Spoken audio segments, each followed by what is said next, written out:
Hello, kings, queens, and monarchs of every element. I am the one, the only, the RJB0, also known as RJ the Jank Monarch. With an incredibly successful first season of Time Wizards of Tomorrow out of the way, done and dusted, it is time again for a Time Wizard Primer.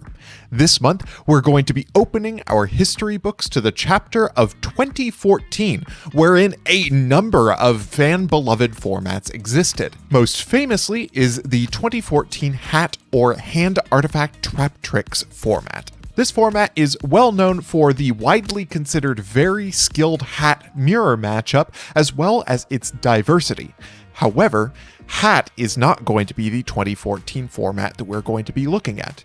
This month, we are going to be following the format that came slightly before Hat. See, Hat was defined by the release of Primal Origin, and a lot of people who were around Yu-Gi-Oh! During that time don't remember Hat quite the same way a lot of other players do.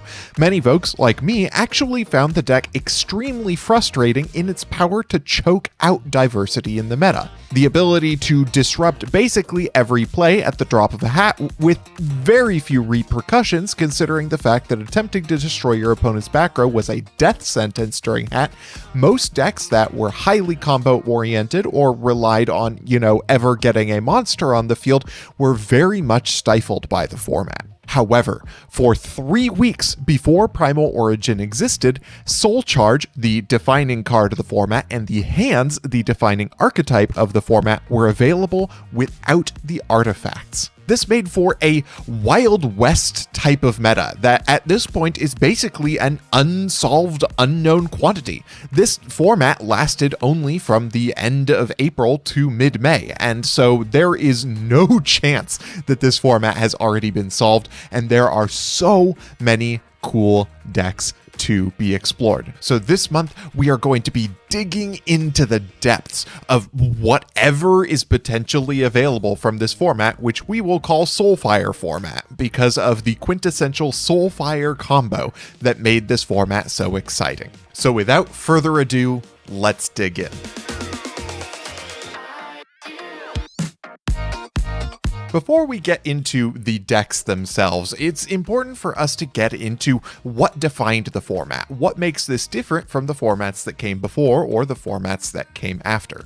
This format is defined by two major releases. Number one, the April 2014 Forbidden and Limited list. Historically, this list was a little surprising to the TCG players. See, for the 10 years before this, a list was released only once every 6 months, but the April 2014 list was a utter surprise. The last list was only in January of 2014. This list famously limited all of the Dragon Rulers, but this one hit some of the decks that were absolutely dominant in the vacuum left by the Dragon Rulers. In this list, the most notable changes were the cards that were newly limited. Coach Soldier, Wolfbark, and Rekindling hit the Fire Fist strategy that had been sweeping across the format. Limiting Mermail Abyssgund severely limited the power of the 4-axis Mermail strategy that Patrick Hoban made famous. And finally, limiting Infernity Barrier was something of a respect hit to the OCG. Infernities had been bubbling on the horizon in the OCG for a very long time, and it was very clear that they were going to be a meta threat in the TCG once Soul Charge was released, and boy were they right. The other benchmark for this format was the release of Dragons of Legend, a mostly forgettable set except for the release of 3 very important cards. The first was Soul Charge, a card that I'm sure most of you are familiar with as the monster reborn for whatever the hell you want. The other 2 were the Hands, a pair of twin cards that floated into each other while destroying cards on the field. Fire Hand, if it was destroyed, would destroy a monster on the field and then summon Ice Hand. If Ice Hand was destroyed, it would destroy a back row and then summon a Fire Hand. And crucially, these were not hard once per turns. The release of all 3 of these cards created absolute chaos in the format. There were unprecedented combos made available by Soul Charge, and control decks had a combo piece to them enabled by the hands. So alongside having to scramble to figure out their decks around the April 2014 list, folks were having to also include totally new thought processes in their deck building. This format is extremely exciting, and I'm very excited to get into some of these decks with you.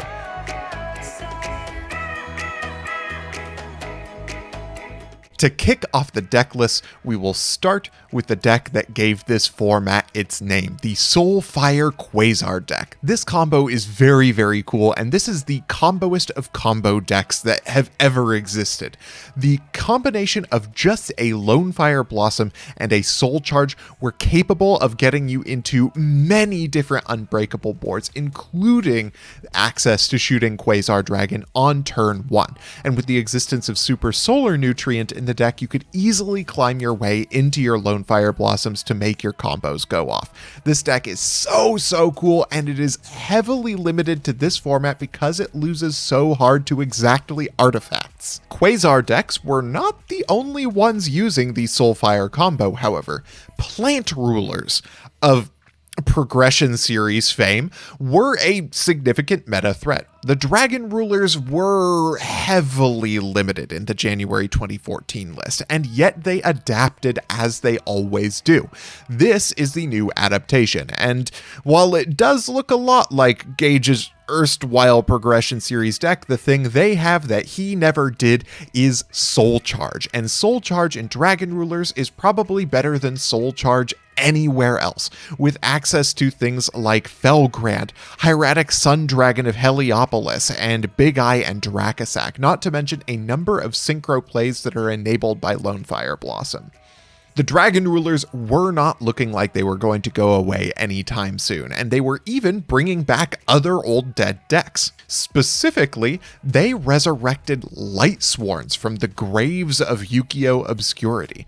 Eclipse Wyvern plus a Dragon Ruler gives you a searchable Judgment Dragon or Light Ray Diabolos, an utterly busted combo available in this set. New defensive toys like Rainbow Karibo, Breakthrough Skill, and Skill Prisoner all allowed them to do so with a relative amount of safety. This deck is very cool and has a degree of inevitability to it. There comes a point with this deck where if your opponent doesn't OTK you, you will OTK your opponent. Speaking of the resurrection of old dead decks, as I said earlier, the Infernity threat was looming close on the horizon, and folks had already started to figure out what made that deck so busted in this format, namely Laval Vol Chain and access to the newly released Archfiend cards. This deck took over Worlds for a reason, and I am legitimately scared of it as a meta contender this month. Even those who clung to the old ways of the January 2014 format had a lot to love during this time. Fire Fist still had so many cool plays available for them.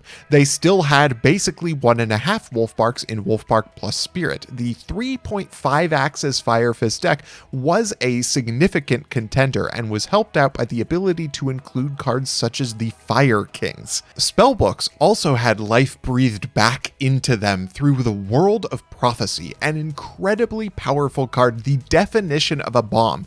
Both had the ability to blow up the entire field except itself and add 2 spellbooks from your grave to your hand. This card is spectacularly good and very easy to find in this format.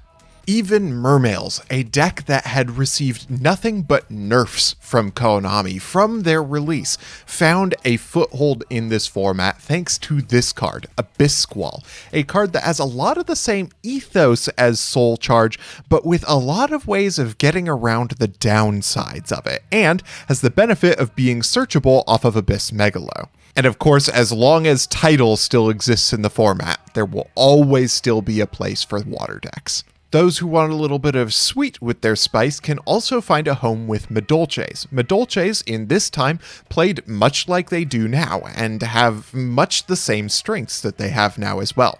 The one thing they do not have access to is Angeli, but with Madolche Palooza still in the format and the ability to stall out with things like the Ghost Tricks, they are still an incredibly powerful contender, and always have the OTK threat behind them. Those who hate themselves and everyone around them also have a place to find in this format. Boojins were absolutely playable in this format, and some of the lists weren't even total war crimes. A fan favorite in Gravekeepers had also crawled back out of the crypt at this point, thanks to the hands providing an incredibly powerful control engine for them. Those who prefer run-of-the-mill degeneracy can always fall back on Evil Swarms, a strong rank 4 engine that just keeps stopping Yu-Gi-Oh! From happening. And then there's my own personal favorite flavor of degeneracy, Chain Beat.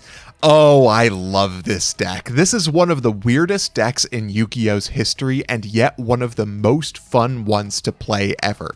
It's just a bizarre deck that takes a strange amount of game state knowledge and includes just the exploitation of the strangest mechanics that Yu-Gi-Oh has to offer. I'm a big fan of this one, and although it isn't my pet project deck, I highly encourage at least somebody to give it a try this time round. The deck I'm personally going to be wailing on this format is Thunder Family. Any of you who know the deep RJ lore will remember this as one of my favorite decks ever. I had entire segments on the theory of this deck, and the same with Chain Beat, but this one holds a special place in my heart as the deck I took to Nationals in 2013. This deck is so cool and has one of the most powerful recursive advantage engines created before the Duelist Alliance format. I'm definitely going to be repping this deck all month. It is one of my favorites ever, and I'm so excited that we're in a format where it's good.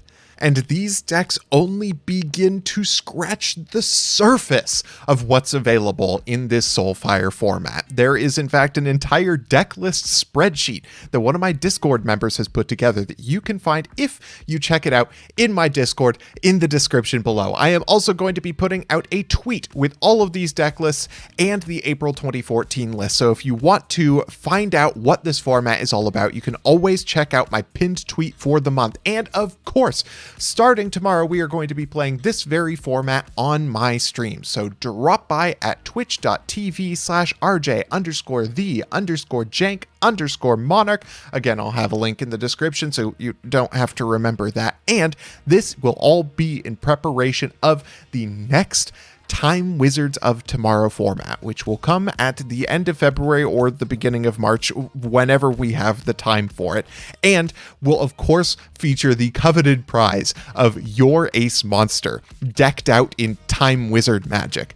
I am so excited for everything that's going to be happening this month, and especially excited for the Time Wizards of Tomorrow format. So absolutely check out the Discord, check out my Twitter, and of course, check out my stream tomorrow, Saturday, February 12th, from 8 a.m. to 11 a.m. PST in order to join in on the fun. I cannot wait. And with that, I hope you all have a great day. I am the one, the only, the RJB0, and I got a jet. See y'all.